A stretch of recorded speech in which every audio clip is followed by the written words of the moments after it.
నిన్నంతా నేను ఎంత హ్యాపీగా ఉన్నానంటే అసలు నాకే డౌట్ వచ్చింది. నేను ఎందుకు ఇంత సంతోషంగా ఉన్నాను, నాకు ఏదైనా రివర్స్ జరగబోతుందా అనేసి. సో అలాగే జరిగిపోయింది ఈరోజు. నిన్న ఎంత హ్యాపీగా ఉన్నానో ఈరోజు అంత ఎక్కువగా ఏడ్చేసినాను ఇంట్లో కూర్చొని. ఎవరు లేని టైం చూసుకొని ఏడవల్ల. ఏం చేయమంటారు చెప్పండి. ఇంట్లో సిచ్యువేషన్స్ కొన్ని కొన్ని అలా ఉంటాయి.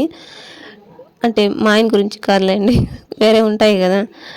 అసలు మార్నింగ్ అయితే నిద్ర లేసి చాలా హ్యాపీగా ఉన్నాను. వీడియోస్ ఒకటైనా చేద్దాము, ఒక డ్రెస్ కుడదామనేసి. అది కూడా కుదరలేదు. నేను ఏదైనా బాధలోకి వెళ్ళిపోయినానంటే నాకు దాని నుంచి బయట రావడానికి ఒక 2-3 రోజులు పడుతుంది. అదే ఆలోచనలు వస్తూనే ఉంటాయి, వెళ్ళవు నన్ను వదిలేసి. అవన్నీ మర్చిపోయి నా పనిలో నేను మునిగిపోదామంటే కూడా అసలు నా వల్ల కానే కాదు. దానికి ఏమైనా మందు ఉంటే చెప్పండి, అన్నీ మర్చిపోయి నా పనిలో నేను ఉండేలాగా. మీకేమైనా తెలిస్తే. అసలు తిరిగ్గా బాధపడదామంటే కూడా చూడండి, పిల్లోళ్ళు వస్తారు, వాళ్ళ ముందర బాధపడేకైతుందా? వాళ్ళ పనులు చేసి పెట్టాలి అంతే.